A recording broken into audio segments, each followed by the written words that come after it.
Mesdames, Messieurs, bonjour, bienvenue sur Alizé pour votre édition de la mi-journée. Nous sommes le lundi 21 décembre et détecter les gaz émis par les algues sargasses depuis son smartphone, ce sera bientôt possible grâce à une application mise au point par une jeune start-up guadeloupéenne. Les détails avec Karine Gielman. Imaginez une appli qui permette en temps réel de prévenir des gaz sargasses. Cela sera bientôt possible grâce à la société Spock Online. L'idée, c'est de pouvoir avoir sur le littoral un maillage de détecteurs, de capteurs qui vont recenser les pics de gaz et qui vont envoyer ces informations aux différents organismes de santé publique. L'ARS pourra ainsi, dès réception d'un pic de gaz, alerter les écoles ou encore les EHPAD. Les particuliers pourront également télécharger l'application. L'idée est justement que le particulier l'utilise sans s'en rendre compte. Pourquoi ? Parce que d'une part, c'est une technologie qui n'a pas besoin d'avoir quelqu'un qui vienne la triturer, bouger. On déploie le capteur à des endroits stratégiques et lui, il fait son travail. C'est tout. En route donc pour la plage, téléphone portable en poche. Et en plus, cette appli pourra également servir à détecter d'autres gaz et même de la pollution sonore. La mise en service est prévue mi-2016. Et on reste en mer avec le Cross anti-Guyane qui a secouru un pêcheur le week-end dernier au sud-est de Marie-Galante. Son navire était en panne d'essence et c'est grâce à sa balise de détresse qu'il a pu être géolocalisé. L'occasion donc pour la préfecture de Guadeloupe de rappeler l'importance lorsqu'on part en mer d'avoir en plus de sa VHF une balise de détresse fonctionnant par satellite.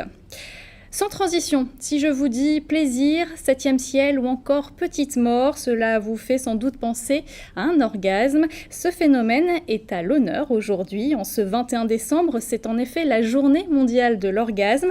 À l'origine, une association anglo-saxonne, selon elle, si le maximum de monde faisait l'amour simultanément, ce jour-là, une vague d'ondes positives se propagerait sur notre planète. Alors, vous en pensez quoi ? Patrick Hury et Karine Gielman vous ont posé la question. Oui. Et pourquoi ce serait possible? C'est une belle chose. Bof, l'orgasme, c'est quelque chose de spécial, donc ça rend les gens heureux, voilà. Il en faudrait peu alors pour être heureux dans le... Je pense oui. Ils auront pu trouver autre chose, mais quand même c'est une bonne chose, mais ils auront pu trouver quelque chose d'autre. Parce que c'est quelque chose qui se partage avec deux personnes, c'est deux personnes, s'ils font quelque chose, c'est qu'ils sont d'accord, ils sont liés, et voilà. Si tout le monde vit au même moment, ça serait magnifique. Oui, vaut mieux faire ça que pas la guerre. Hein.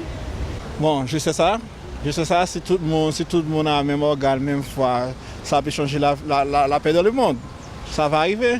Ça serait bien, c'est possible? C'est possible. Il n'y aura jamais ça. Les gens disent ça, mais il n'y aura jamais ça. C'est pas possible? Mais non, comment c'est possible? Bon. Mais oui, si tout le monde avait du plaisir à le même moment, ça ramenait la paix, mais il faut croire au Dieu. Peut-être bien, c'est possible, on ne sait pas, il faut toujours essayer quand même. On ne sait jamais. Hein. Mais oui, c'est un mot comme parce que s'il y a de l'eau, il y a or, voilà, donc ça brille, quoi, c'est de l'eau. C'est quoi le mot? Or, gaz, donc je veux dire or. On peut enlever or. Et voilà, vous savez ce qu'il vous reste à faire ce soir. Au chapitre santé, après la dengue et le chikungunya, le Zika arrive dans les Caraïbes. 2 premiers cas ont été identifiés et confirmés en Guyane et en Martinique par le ministère de la Santé. Alors ce virus est également transmis par le moustique tigre. On fait le point tout de suite avec Anne-Elisabeth Artsen.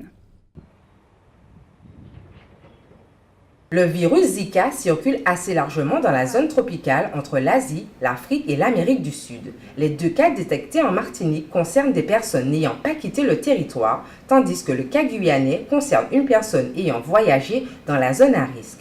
L'ARS tente donc d'ores et déjà de sensibiliser la population sur l'existence de ce virus. Les consignes, c'est déjà l'information. Et de dire qu'il est, comme nous le faisons régulièrement, de dire que la lutte contre les gîtes à moustiques demeure vraiment la priorité parce que c'est la seule action véritablement efficace qui permet d'éliminer, d'éradiquer le moustique d'un espace et qui fait que même si quelqu'un revient de la zone où circule le virus, même si quelqu'un revient de cette zone avec le virus dans son sang, elle ne se fera pas piquer par un moustique local et elle ne sera pas à l'origine de la circulation locale du virus. Ce virus est en mesure de circuler d'une île à l'autre, puisque les personnes circulent entre les îles, prennent l'avion.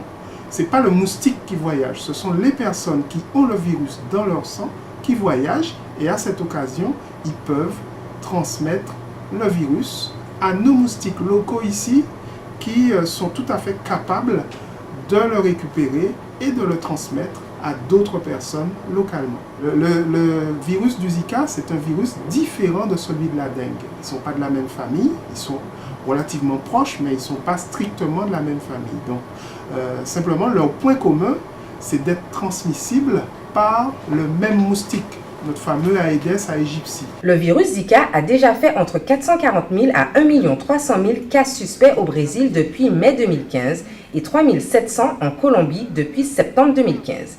La vigilance est donc de rigueur, comme le précise le professeur Eun, chef de service des maladies infectieuses et tropicales du CHU de Pointe-à-Pitre, joint par téléphone. Alors, ils ne sont pas très spécifiques. Les principaux symptômes, c'est une fièvre, mais qui est souvent modérée, beaucoup plus modeste que dans la dengue ou dans le chikungunya. Une éruption cutanée qui est, par contre, elle fréquente. Plus de la moitié des patients ont une éruption cutanée qui dure plusieurs jours. Et puis, certains ont également une conjonctivite au niveau des yeux. Voilà, mais ce qu'il faut surtout retenir, c'est que pour l'essentiel, c'est une infection qui est asymptomatique. 80% des sujets qui sont infectés par ce virus ne développent pas de symptômes. C'est en tout cas ce qu'on a observé dans toutes les précédentes épidémies, notamment en Polynésie et plus récemment au Brésil. On peut détecter le virus dans le sang pendant la période où il se trouve dans le sang, qui est une période courte. C'est quelques jours au début de la maladie. Et la sérologie a encore besoin d'amélioration parce qu'il y a des réactions croisées précisément avec la dengue. Voilà, mais on est en train d'améliorer ces sérologies qui permettront d'avoir une réponse plus spécifique que ce n'est le cas actuellement. Enfin, ça fait des mois qu'on est prêt à ce que l'épidémie se développe dans l'ensemble de la Caraïbe et on a en place des plans d'action dans cette perspective qui est à peu près incontournable compte tenu du fait qu'on a les conditions de transfert, de vectorisation, comme on dit, de ce virus par les moustiques qui sont les mêmes que ceux qui transmettent le chikungunya et la dengue. Ce serait vraiment très étonnant qu'il ne se développe pas une épidémie à Zika dans les Antilles. Si la lutte contre le moustique est efficace, il y a peu de chances qu'une épidémie de Zika survienne chez nous. Il faut donc rester vigilant et continuer à éradiquer les gîtes de moustiques pour se prémunir de ce nouveau virus. On en vient à l'actualité dans notre grande région de la Caraïbe. Il est question ce midi de liaison directe entre Cuba et les États-Unis. Mais tout d'abord, direction Haïti. Voici la Minute Caraïbe. La Banque interaméricaine de développement, la BID, a débloqué une subvention de 42 millions de dollars pour Haïti. Cette enveloppe devrait lui permettre d'améliorer la situation des zones rurales et l'atténuation des risques de catastrophes naturelles liées au changement climatique. Haïti est l'un des pays ayant l'indice de risque de catastrophes naturelles le plus élevé dans le monde et son secteur agricole est particulièrement vulnérable en raison de sa topographie. En effet, 80% du pays est montagneux, avec 30 bassins principaux et 28% de terres arables. En outre, sa situation au sein de la ceinture du passage des ouragans, son relief montagneux et le déboisement sévère combiné à sa forte dépendance à l'agriculture rend particulièrement vulnérable Haïti aux inondations. Une partie du financement du projet provient du programme pilote pour la résilience climatique, le PPCR, au titre des Fonds mondiaux Investissement climatique. CARICOM. Le ministre de la Communauté des Caraïbes, CARICOM, et Francesco Lacamera, directeur général du ministère de l'Environnement de l'Italie, ont signé un projet de 6 millions d'euros pour aider les États membres de la CARICOM à atténuer leur vulnérabilité au changement climatique. Plus précisément, il vise à aider les États membres de la CARICOM à s'adapter au changement climatique en réduisant leur vulnérabilité à l'élévation du niveau de la mer et à la variation du climat, ainsi que le développement et la diffusion des énergies renouvelables et de la technologie. Cette convention cadre prévoit également le transfert des connaissances scientifiques et techniques. Il vise à faciliter l'échange d'experts, de scientifiques et de chercheurs, à renforcer la mise en œuvre des mécanismes de la Convention cadre des Nations Unies sur les changements climatiques. Le calendrier prévisionnel du projet est de 5 ans. Les gouvernements de Cuba et des États-Unis ont conclu un accord pour la reprise des vols commerciaux réguliers et directs entre les deux nations. Josefina Vidal, directeur du bureau du ministère cubain des Affaires étrangères des États-Unis, a déclaré lors d'une conférence de presse que les délégations des deux pays ont organisé des échanges à Washington sur les questions relatives à l'aviation civile et que cette rencontre a permis de faire des progrès significatifs. À cet égard, elle a déclaré que les deux gouvernements ont formulé des détails logistiques et opérationnels pour initier des vols transportant du courrier en vol direct entre Cuba et les États-Unis. Un accord a été signé la semaine dernière à Miami qui a établi la mise en œuvre d'un plan pilote, lequel, à l'avenir, pourrait se transformer en un programme permanent. Tout en faisant un bilan de l'année écoulée depuis l'annonce faite par les présidents Raúl Castro et Barack Obama le 17 décembre 2014, marquant le début officiel du processus vers la normalisation des relations cubano-américaines, Josefina Vidal a fait remarquer que des progrès significatifs ont été réalisés depuis, marquant une normalisation des rapports entre ces deux pays. Retour en Guadeloupe, les amoureux de la mer avaient rendez-vous le week-end dernier à Déé et plus précisément à Ferry au programme manifestations sportives et culturelles avec notamment un rassemblement de bateaux traditionnels. Le reportage de Patrick Hury. Se réapproprier la mer, c'est la philosophie de cette association culturelle et sportive de Ferry à l'origine de cette manifestation qui s'est déroulée sur 2 jours. Alors cette manifestation, c'est la fête de la mer. La mer, c'est notre compagne à Déé et à Ferry.